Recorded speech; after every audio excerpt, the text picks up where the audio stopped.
Well, happy Monday, folks. Yes, it's your Chief Leadership Officer, Scott McCarthy, and welcome to your Monday Leadership Minute. If this is your first time listening in, don't worry. Today's show is quick, it's short, it's raw, it's to the point, and it's where I basically talk about a leadership topic briefly, 3 to 5 minutes, and set you ahead on your week.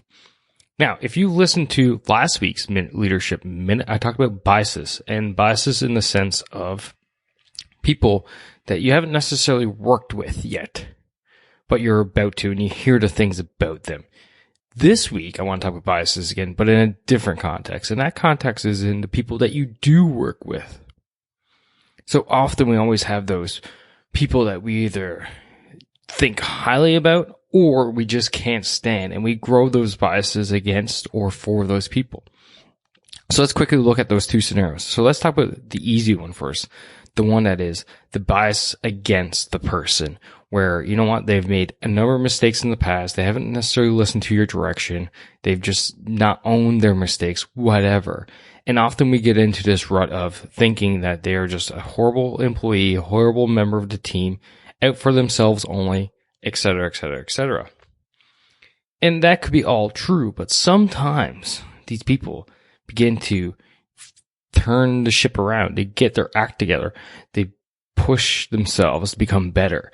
And the problem is you need to be able to register that in your brain, understand that this is happening, and then do your best to avoid the bias and actually give them the credit where credit is due, right? Because often we don't. And what are we doing? We're just reinforcing the negative behavior that we're trying to avoid in the first place, that have basically just made us jaded with this person.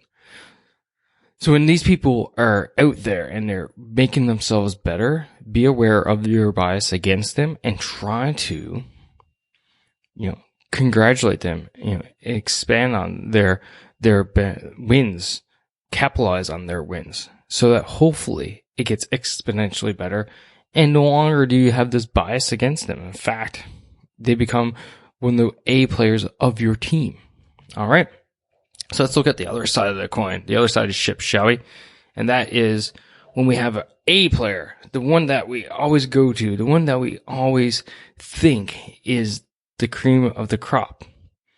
And sometimes we can get so wrapped up in how good these people are. We, one, use them too often, and two, don't recognize when, you know what, they messed up. They're looking out for themselves, or they're just taking care of their own interests. They don't really care about the company, the team, the organization, whatever. We have to be aware of these biases. So the problem is when we go to these individuals all the time, yes, you know the job's going to get done. But you know what else is happening? You're taking those opportunities away from the other team members to, one, prove themselves, two, grow, and three, fully cross-train, fully integrate your team. So when you go to those individuals, those quote-unquote A players, all the time, you're actually hurting your team in the long run, because the rest of the players are just not getting that exposure, not getting that experience, their development. And the worst case scenario is they may just leave the organization because of that. So be aware of that bias. And the second bias within this context of the A player is that, you know what, sometimes they mess up, and sometimes they don't listen to you, and sometimes they purposely only take care of their wants, needs, and we let them go with it. And I'm not saying you have to be the ironclad fist leader. No, I'm not saying that at all. In fact, I would say the opposite.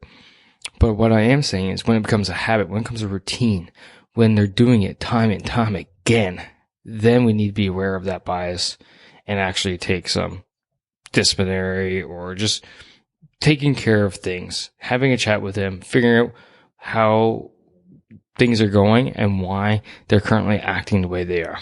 All right. And fix that scenario. All right, folks, that's it for today. Today's Monday Leadership Minute. I hope you are doing awesome. You guys have yourselves a rocking week, and we'll see you Wednesday, hopefully, for this week's big show.